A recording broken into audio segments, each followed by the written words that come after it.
Buenos días, ¿se escucha? Bueno, quiero agradecer en primer lugar a los organizadores, al Consejo, a ambos consejos que han organizado las jornadas, a la Procuración de la Provincia de Buenos Aires.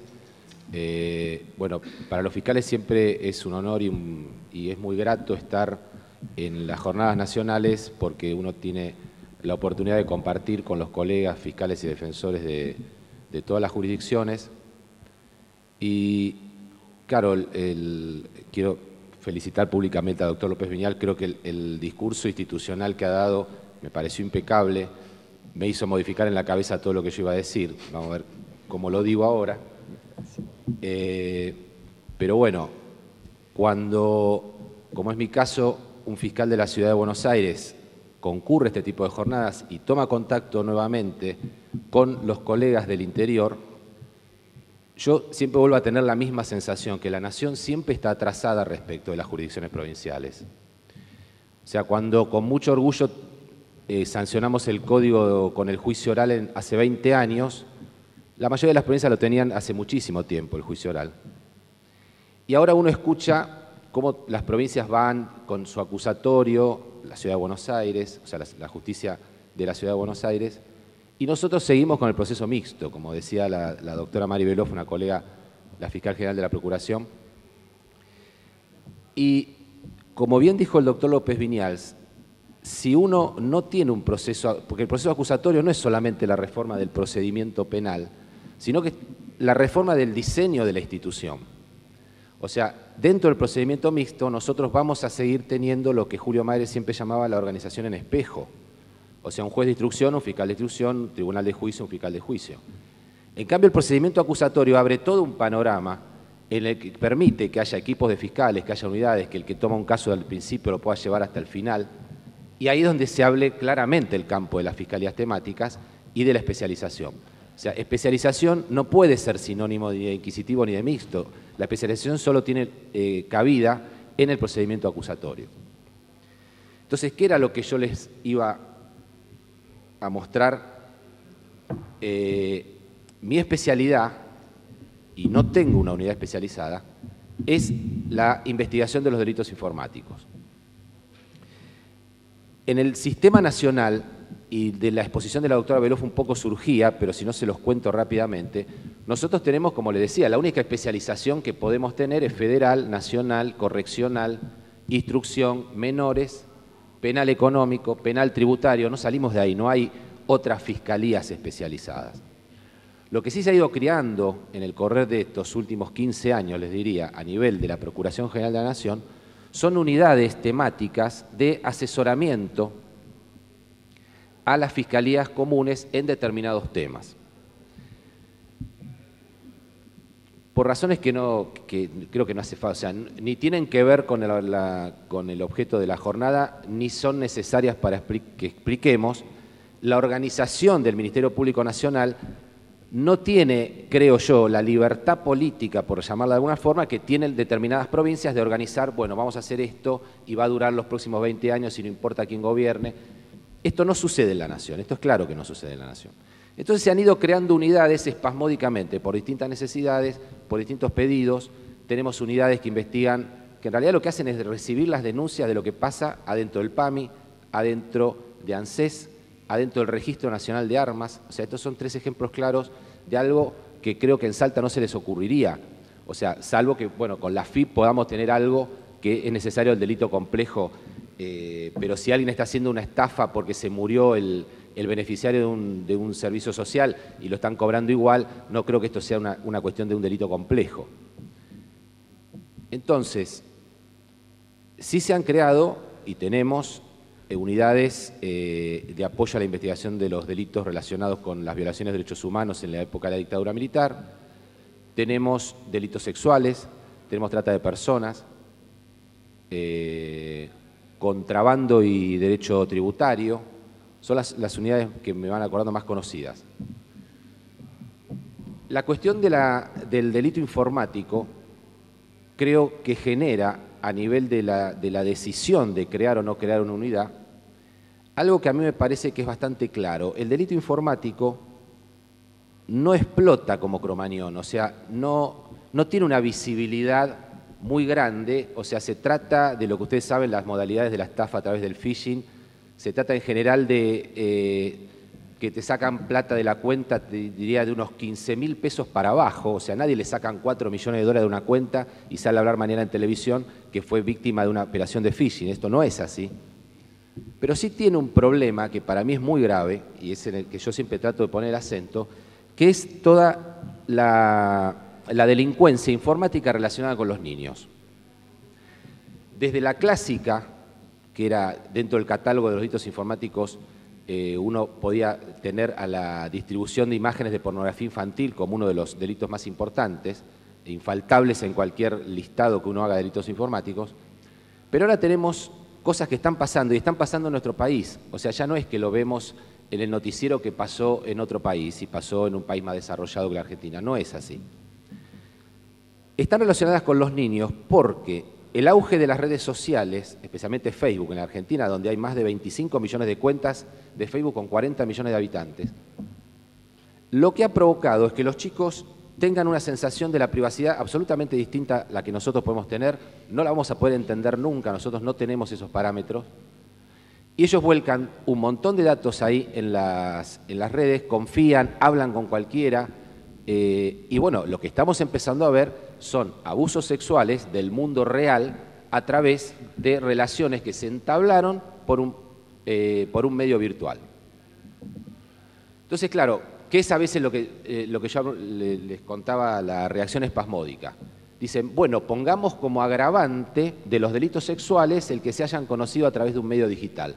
Yo no sé si es esa la solución. Creo que no es la solución. La solución, y ahí puedo, ya que decidí recién cambiar el orden, de las 10 láminas usaré 2. Esta es una. ¿Cuáles son los ejes fundamentales para el combate de la delincuencia informática? La reforma legislativa, Argentina ha reformado su ley de fondo, tiene incorporados desde el año 2008 al Código Penal prácticamente todos los delitos informáticos que por lo menos en ese momento eran los que estaban con más vigencia. Falta la cuestión del robo de identidad, falta la cuestión del grooming, que también tiene que ver con los chicos. Se sancionó en la Cámara de Senadores en el año 2011 un proyecto, o sea, tiene media sanción del Senado, de ley de grooming, que es el acoso que se hace a los chicos a través de las redes informáticas, generalmente para obtener un beneficio de orden sexual, o sea, o imágenes de los chicos y después con las imágenes los pueden extorsionar para dárselas a sus padres, entonces van a obtener cada vez imágenes más pesadas, o incluso el conocimiento personal con el chico, que puede llevar, en muchos casos, no todo pedófilo se anima, al contacto personal y al abuso físico, pero es un riesgo muy claro. Y esa ley de grooming ingresó en la Cámara de Diputados de la Argentina este año, y bueno, si no es de las leyes que a fin de año se sancionan a las 2 de la mañana 40 leyes levantando la mano, va a perder estado parlamentario. O sea, es lo que les decía antes, no tiene visibilidad para quienes toman decisiones políticas de este orden este tipo de delincuencia. Pero el tipo de delincuencia está ocurriendo y uno lo ve constantemente, como hay chicos y chicas que son víctimas de este tipo de delitos, aparecen que estuvieron 6 días en la casa de un tipo que las contactó por Facebook. Esto está pasando en todo el mundo y no iba a no pasar en la Argentina. Pero bueno, les decía, esa es la reforma del Código Penal. También hemos hecho una reforma del Código Procesal, o sea, en nuestras leyes procesales, esto sí ocurre en todas las, salvo que haya algo muy nuevo que haya pasado este año, no hay, puedo animarme a decir que no hay en ningún Código Procesal de las provincias prueba sobre cómo tratar la evidencia digital, o normas que hablen como el Convenio de Budapest, que es el Convenio Europeo del Ciberdelito, que es el único convenio internacional que se encuentra vigente. No hay ninguna norma que hable del tema de que un juez o un fiscal le pueda ordenar a un servidor, a un proveedor de acceso a Internet, que conserve por determinado tiempo los datos porque estoy investigando una cuenta. Todo este tipo de normas no están reguladas en nuestros códigos procesales. Lo único que aquí nos salva es que la analogía en materia procesal y los principios de libertad probatoria que en general rigen en los códigos nos permite igual seguir investigando, pero en materia del Código Federal, para intervenir una cuenta de correo electrónico, por ejemplo, se está usando el artículo 236 que habla de la intervención de líneas telefónicas. O sea, se usa eso por analogía. Y la reforma procesal también debe incluir, la reforma normativa también debe incluir la regulación de todos estos nuevos actores, porque el delito informático tiene un componente que la delincuencia común en general no tiene. O sea, si yo estoy investigando un homicidio en general, no necesito que ninguna empresa privada con sede en Estados Unidos me tenga que dar algún dato que sea clave para mi investigación. Pero en los delitos que se cometen a través de Internet, lo que yo necesito para llegar a empezar a tener una persona física más o menos ubicable, necesito el dato concreto de su proveedor de Internet, desde donde partió, por ejemplo, la distribución de una imagen, la amenaza hecha a través de un correo, desde dónde salió eso solamente me lo puede indicar la empresa que le provee el acceso a Internet. Con lo cual el sector privado acá cumple un papel clave y también hay que regularlo porque no está regulado, por ejemplo, los tiempos de guardado de estos datos que yo les decía. El segundo eje fundamental de combate a estos delitos es la cooperación internacional, en materia política, en materia judicial y en materia policial. La cooperación internacional también cobra en la delincuencia informática un papel fundamental porque yo puedo estar desde esta máquina amenazando a alguien que vive en Paraguay, pero el servidor a través del que está pasando mi mensaje amenazador está en China. O sea, el carácter transnacional es casi por definición sinónimo de la delincuencia informática, con lo cual la cooperación en materia probatoria fundamentalmente es una de las claves. Y ya les digo, el único convenio en materia internacional existente es el Convenio de Budapest, al cual Argentina ha sido invitado a adherirse en el año 2010, a pedido de la propia Argentina. O sea, nuestro país tiene claramente la voluntad de adherir a este convenio. Y el tercer eje es el que tiene que ver con la especialización y con el tema que estábamos hablando. O sea, la capacitación de los operadores del sistema es una de las claves para esta cuestión. Yo me acuerdo hace unos años, yo me cruzaba con algún colega, con los jueces generalmente, ¿no? Los fiscales me respetaban más el trabajo, pero me decían eso de la computación que haces vos. Esto lo decía un juez que tenía que resolver una causa de estas, o sea, la distancia intelectual que el juez tenía con el asunto que tenía que resolver era muy grande. Yo soy un convencido con los años que tengo de fiscal, que los jueces cuando no saben qué hacer con algo lo archivan o se declaran incompetentes, pero no lo investigan. Por lo menos es lo que yo creo, mi experiencia de la capital federal. Con lo cual la capacitación cobra una función que es clave.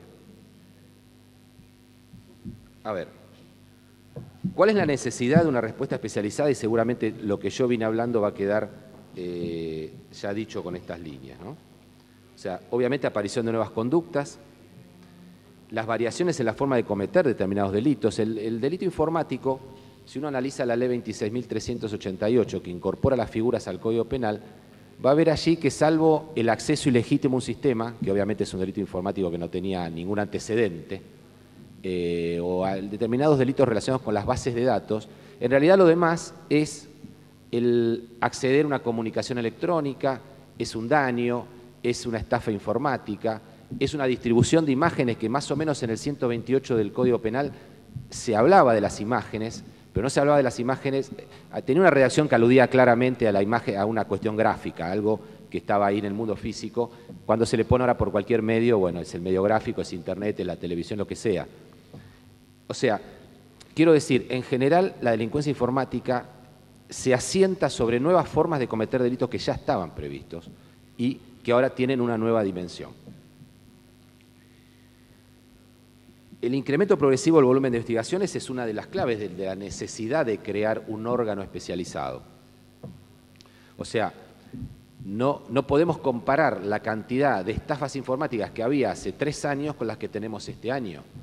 O sea, la maniobra del phishing es algo que le está pasando a todo el mundo, le puede pasar a cualquiera. Los bancos están gastando un montón de plata en inversiones para tratar, o sea, la clave del sistema financiero es la autenticación de su cliente. Así como en el lavado de dinero la clave es conozca a su cliente, como dicen en el lema, acá es la autenticación del cliente, saber que esa persona que se logueó, como decimos nosotros, puso usuario y contraseña, es el cliente y no es alguien que tiene su contraseña y que va a hacer una transferencia por la cual le va a sacar la plata de la cuenta. La pluralidad de bienes jurídicos afectados, esto también, o sea, en general tienen una forma así de pluriataque, porque para el phishing, por ejemplo, para seguir con el mismo caso, ustedes pueden tener que a través de un software malicioso, lo llama el malware, un gusano, un troyano, algo que ingresa a la máquina y, por ejemplo, empieza a transmitirle al que mandó este malware todo lo que uno pone por el teclado. Por eso van a ver que muchos bancos ya están poniendo el teclado virtual que uno tiene que tocar en la pantalla para no usar el de la máquina. Si todo lo que sale del teclado el otro lo empieza a ver, bueno, cuando uno se meta en la página de Home Banking, ahí va a tomar el usuario y contraseña. Entonces uno tiene el acceso al sistema informático, que es delito, la estafa, que es delito, uno puede acceder, puede cometer un grooming en perjuicio de un chico y después, cuando lo tiene personalmente, lo puede violar. O sea, el ataque tiene esta cuestión de varios bienes jurídicos, no siempre, pero lo tiene como una cuestión que lo hace más específico. La alta percepción social de la peligrosidad creo que está recién empezando en la Argentina. La gente está empezando a tomar conciencia, los padres están empezando a tomar conciencia de los riesgos que tienen los chicos con la informática. Ya no están tan tranquilos de que no estén en la calle y le roben las zapatillas o el celular, sino que también pueden ser víctimas de un delito cuando están en su cuarto con su máquina. Y las dificultades de la investigación es obvia, es lo que estábamos hablando antes de la capacitación y la... ¿Estoy bien? 5. Bueno, ¿cuáles son los objetivos de una respuesta especializada? La preparación específica y reforzada para la investigación y persecución de fenómenos criminales especialmente graves o complejos tiene otra vez más que ver con la capacitación. O sea, yo necesito tener fiscales capacitados. Lo que uno aprende cuando concurre a eventos de países que hace años que vienen trabajando con esto, es algo muy lógico, si ustedes lo piensan. Es imposible capacitar al 100% de la necesidad a todo el sistema judicial. O sea, no puede ser que todos los jueces y todos los fiscales sepan todo lo que hay que saber en esta materia. Y en esta materia, y en la de trata, y en la de, o sea, esto es lo que no puede ser. Por eso el tema de las unidades especializadas. Pero lo que sí tiene que haber es un estándar mínimo de capacitación. Hoy un juez penal no puede ser que no sepa lo que es una dirección IP y que uno le diga dirección IP y no sepan lo que es, porque va a ser imposible que se lo expliquen y va a desconfiar del que se lo explica y va a desconfiar de firmar un procesamiento porque se lo aconsejó un perito que él no conoce o no lo conocía hasta ese momento. Todo este tipo de cuestiones son las que empiezan a tranquilizarse a través de la capacitación. La mayor aproximación a los problemas de los ciudadanos tiene que ver con esto.